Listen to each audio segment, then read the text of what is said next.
அடுத்தது நம்ம மீட் பண்ண போறது பானுமதி வெங்கடேஸ்வரன் மேடம். உங்களை தான் மீட் பண்றோம். இவங்களும் வந்து ஒரு இல்லத்தரசி, எழுத்தாளர், பிளாகர், யூடியூபர், இணையத்துல வந்து ரொம்ப தீவிரமா வந்து இயங்கிட்டு இருக்கிறாரு. 4 மின்னூல்களை சேர்த்து வந்து மொத்தம் ஒரு 5 புத்தகம் அவங்க வந்து வெளியிட்டு இருக்கிறாங்க. முக்தா பிலிம்ஸ் 60 நடத்திய டெல்லி கணேஷ் நிகழ்ச்சியில இதுக்கு முன்னாடி பங்கு பெற்றிருக்கிறாங்க. இன்னைக்கு வந்து இது எங்களுக்கும் இன்னைக்கு ஒரு பெரிய பிளெஸிங் மேம். இந்த நிகழ்ச்சியில நீங்க எங்களோட ஜாயின் பண்ணிருக்கிறது. வணக்கம்.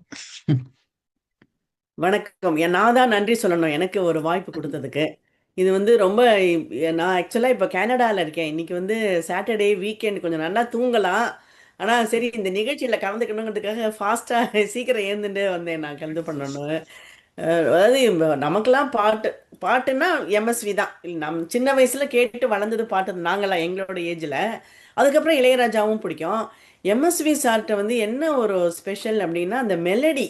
அவரோட எம்எஸ்வினா மெலடி, மெலடினா எம்எஸ்வி அப்படின்னு ஒரு தடவை சித்ரா விஸ்வேஸ்வரனோட ஹஸ்பண்ட் விஸ்வேஸ்வரன் சொன்னார். அதை அவர் எம்எஸ்வியோட ட்ரூப்பில் அவர் வாசிச்சிருக்காராம்.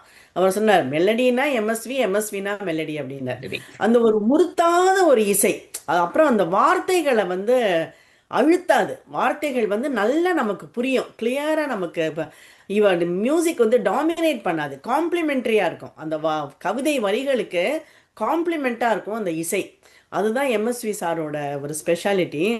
எம்எஸ்வி சாரை பற்றி ஒரு தடவை கண்ணதாசன் வந்து ஒரு தடவை சொல்லியிருந்தார். எம்எஸ்விக்கு வந்து இசையை தவிர வேறு எதுவுமே தெரியாது. அவன் வந்து ரொம்ப இன்னசென்ட்டு. அவனுக்கு இசையை தவிர வேறு எதுவுமே தெரியாது. ஒரு தடவை என்கிட்ட கேட்குறான், அதாவது அவர் சொன்னது, கண்ணதாசன் சொன்னது. என்கிட்ட அவன் ஒரு தடவை கேட்குறான், வீரபாண்டிய கட்டபொம்மன் படம் இருக்கும்போது அதில் ஊமத்தொரைன்னு வருது இல்லையா? அப்பெல்லாம் வந்து இங்கிலீஷ்காரங்களை வந்து தொரைன்னு சொல்லுவாங்க. அண்ணன் ஊமத்தொரைன்னு வருதே, அவன் இங்கிலீஷ்காரனான்னு கேட்டான். அந்த அளவு இன்னசென்ட் அவர். ஆனால் அப்படி ஒரு குழந்தை மனசா, அப்படி ஒரு இன்னசென்ட்டாக இருந்ததுனால தான் அவரால் ஒரு நல்ல இசையை கொடுக்க முடிஞ்சிருக்கு, ஒரு தெய்வீகமான இசையை கொடுக்க முடிஞ்சிருக்கு. ஏன்னா இப்போ இதையே தான் எம்எஸ் சுப்புலட்சுமி அம்மா, இப்போ டிகே பட்டம்மாள் அம்மா, அவங்கள பற்றி இல்லாமல் இதையே தான் சொல்லுவாங்க. அவங்களுக்கெல்லாம் இசையை தவிர வேறு எதுவுமே தெரியாது, இசை தான் அவங்களோட உலகம் அப்படின்னு. அப்படி ஒரு சிங்கிள் பாயிண்டடாக அவங்க இருந்திருக்காங்க. அப்புறம் தன்னை முன்னிறுத்திக்கணும்னு அவர் நினைக்க மாட்டார். அதுதான் அவரோட. அது அது ஸ்பெஷாலிட்டி. பாடகர்களுக்கும் கவிஞர்களுக்கும் முதலிடம் கொடுத்து, பாடகர்களோட அந்த குரலையும் அழகா யூஸ் பண்ணி, அதெல்லாம் வந்து ரொம்ப பெரிய விஷயம். அவர் வந்து அவர் லைஃப் நம்ம அவரோட இதை படித்தோன்னா, சுப்பையா நாயுடுட்ட அவர் ஸ்டூடெண்ட்டாக இருந்திருக்கார். அம்மா சுப்பையா நாயுடுக்கு வந்து அவர் முதல்ல இவர் தான் கம்போஸ் பண்ணி கொடுத்துருக்கார். பட் அவரோட பேரில் வருமா, இவரோட பேர் வராதான். அதெல்லாம் ஒத்துருக்கார் பாருங்க. அதாவது குரு சிஷ்ய பாவம் அப்படி இருந்திருக்கா அப்போ.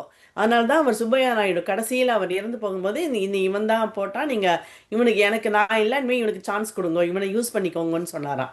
அது மாதிரி ஒரு குரு பக்தி. அது மாதிரி பின்னாட்களிலையும் சொல்லுவாங்க, வேறு சில இசையமைப்பாளர்கள் இசையமைத்த படங்களுக்கு இவர் வந்து பேக்ரவுண்ட் பின்னணி இசை இவர் அமைச்சு கொடுத்துருக்காருன்னு. அதெல்லாம அவர் சொன்னதில்லை வெளியில, நான் பண்ணியிருக்கேன் இல்லாமல் அவர் சொன்னதில்லை. அதெல்லாம் ரொம்ப ஒரு எளிமையான அந்த குணத்தை நம்ம போட்டணும். எனக்கு வந்து சிவாஜி கணேசன், நான் சிவாஜி கணேசன் அவர்களோட தீவிரமான ரசிகை. ஆனால் இப்போ பாட்டுன்னு வந்தால் நமக்கு வந்து எம்ஜிஆர் பாட்டு தான் தோணும். டக்குன்னு எந்த பாட்டு உங்களுக்கு பிடிக்கும் அப்படின்னா எம்ஜிஆர் பாடல்கள் தான். நான் என் பொண்ணுகிட்ட கூட கேட்டேன், சிவாஜி பாட்டா எம்ஜிஆர் பாட்டா அப்படின்னு. எம்ஜிஆர் பாட்டு தான்மா அப்படின்னாவ. ஏன்னா அந்த எம்ஜிஆர் பாட்டில் தான் அந்த ஒரு பெப் இருக்கும், நமக்கு ஒரு உற்சாகம், நமக்கு ஒரு மோட்டிவேட் பண்ணுற மாதிரி சில பாடல்கள். இந்த உன்னை அறிந்தால் நீ உன்னை அறிந்தால் பாட்டெல்லாம் மறக்கவே முடியாத பாட்டு. அது மாதிரி அது மாதிரி வாலி சார்ட்ட வந்து ஒரு ஸ்பெஷாலிட்டி என்ன அப்படின்னா, அவர் வந்து எப்போ பாட்டு எழுதினாலும் அந்த காட்சியில் யார் நடிக்கிறாங்களோ அவங்களோட பேரை அவர் சேர்த்துருவாராம் அந்த பாடல் வரிகளில். இந்த தசாவதாரத்தில் கூட வரும், இந்த ராஜலட்சுமி நாயகன் ஸ்ரீனிவாசன் தான், ஸ்ரீனிவாசன் சே இந்த விஷ்ணுதாசன் தான் எழுதியிருப்பார். அது மாதிரி லக்ஷ்மி நடிச்ச படத்துல கூட ஏதோ மோகன ராகம் படித்து அப்படின்லாம் ஏதோ வரும். சின்ன அது மாதிரி நிறைய படத்துல அவர் வந்து இளையராஜா அவருடைய மதர் பேரு. ஆமா, அது மாதிரி அந்த சம்பந்தப்பட்ட கலைஞர்களோட வரிகளை எழுதுவாராம். அவர் வந்து இவங்க லதா மேடம் சொன்ன மாதிரி எனக்கும் நானுமே வந்து வாலி சார் எழுதின பல நல்ல பாடல்கள்ல கண்ணதாசன் எழுதினதுன்னு நினைச்சிட்டு இருந்தேன். ஏன்னா அவர் அப்போ கண்ணதாசனும் அவரும் சேர்ந்து இருந்தப்போ கண்ணதாசனோட கண்ணதாசன் கண்ணதாசன் நம்ம நினச்சதுனால இவ்வளவு அருமையான பாடலை அவர் தான் எழுதியிருப்பாருன்னு நம்ம நினச்சிருப்போம். பட் கடைசியில் அதெல்லாம் வாலி எழுதியிருக்கார். அதனால இது வந்து இப்போ எம்ஜிஆர் பாட்டு அப்படின்னு சொன்னோடனே எனக்கு வந்து இதை எடுத்துக்கலாமா, காவல்காரன் எடுத்துக்கலாமா, இது அடிமை பெண் எடுத்துக்கலாமான்லாம் தோணித்து.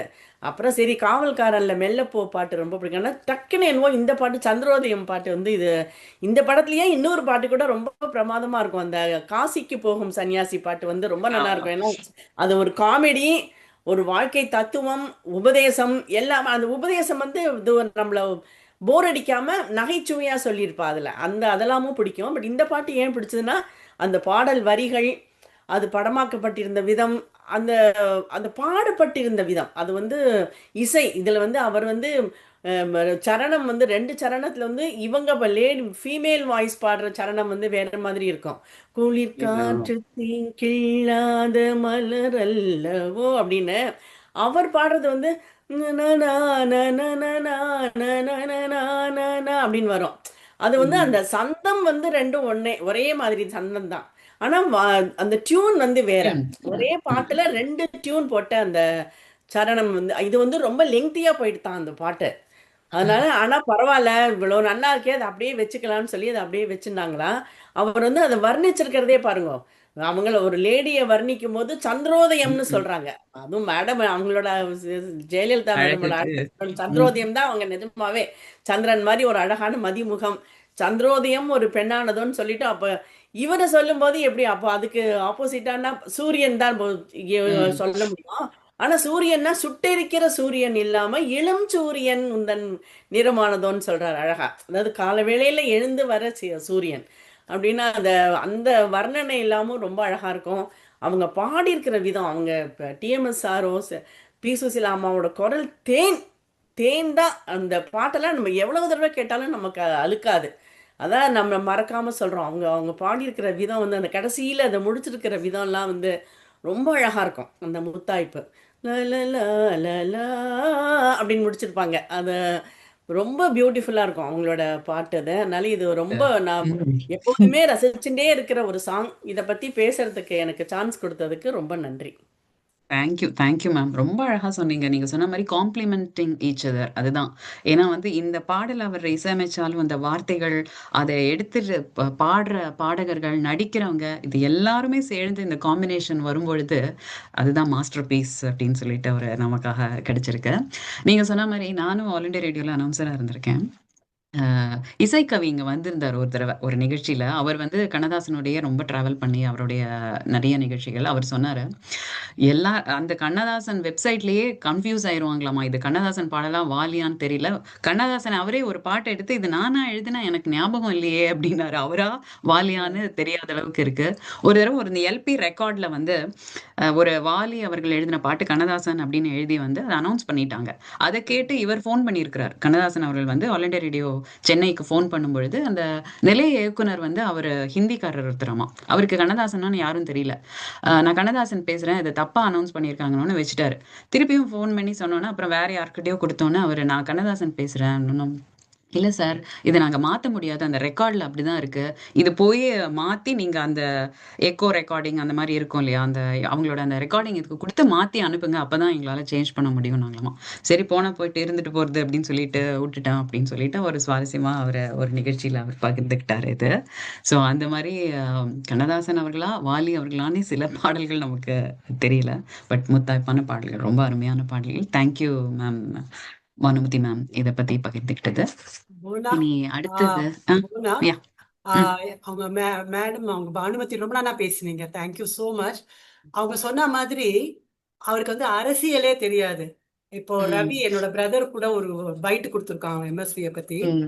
அதுல அவன் ம். என்ன சொல்றான், சோ வந்து எங்க பெரும் புகழும் படத்துல வந்து இதுல வந்து ஆபீஸ்ல தான் இது நடக்கும். ரிஹர்சல் வந்து ஆபீஸ்ல தான் நடக்கும்.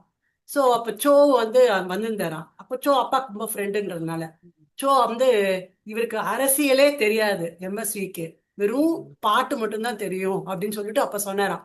காலம்பரை எழுந்து போய் பூம்புகா, தட் இஸ் கலைஞரோட படப்படி அவரோட ப்ரொடக்ஷன்ல வந்து சொந்தக்காரங்க எனக்கு ரொம்ப பேருங்கன்னு பாடுவாராம், அந்த டியூன் போடுவாராம்.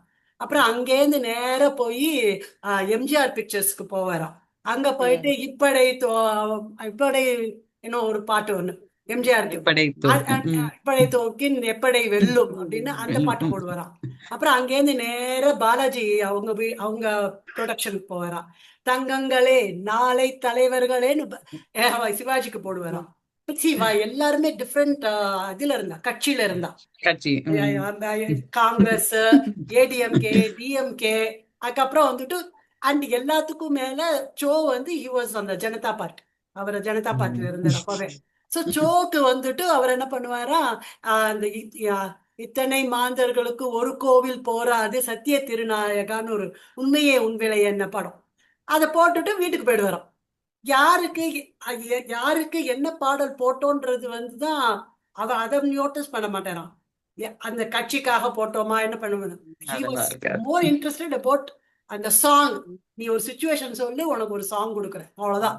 ஸோ ஹி வாஸ் ஒரு ஃப்ரெண்டா எல்லாருமே அவரை வந்து ஒரு ஃப்ரெண்டா தான் அவரை பார்த்தாலே ஒழிய இந்த கட்சி இப்ப மாதிரி இல்லை, இந்த கட்சி அந்த கட்சி அந்த மாதிரி கிடையாது. He was a man only to his music. அவ்வளவுதான், மியூசிக். அதான். Thank you so much. Thank you ma'am. குழந்தை உள்ளம் கொண்டவர். ஆக்சுவலா நம்ம லதா மேம் அந்த பாட்டு சொன்னாங்க இல்லையா, அந்த பாட்டுல வர தெய்வீக குணங்கள் எல்லாமே இருக்கிறவர் இவர். மற்றவங்களுடைய மேன்மையை பார்த்து பொறாமை இல்லாத குணம், எல்லாரும் நல்லா வளரணும், தன்னை சுத்தி இருக்கிறவங்க எல்லாம் நல்லா இருக்கணும்ட்டு எப்பவுமே நல்ல ஒரு அவரோட சிரிப்புல இருந்து எல்லாமே நமக்கு வந்து ஒரு பாசிட்டிவிட்டியே கம்ப்ளீட்டா இருக்கும். இந்த நிகழ்வை பத்தியும் மாயா மேம் இப்ப சொன்னது வந்து கரெக்ட் இல்லையா, அவர் வந்து எல்லாத்தையும் தாண்டி அவருக்கு மியூசிக் மட்டும்தான் அவருடைய உலகம். அதனாலதான் இந்த படைப்புகள் எல்லாம் இன்னைக்கும் நின்றுட்டு இருக்கு. ரொம்ப நன்றி. Thank you ma'am. அடுத்தது நம்ம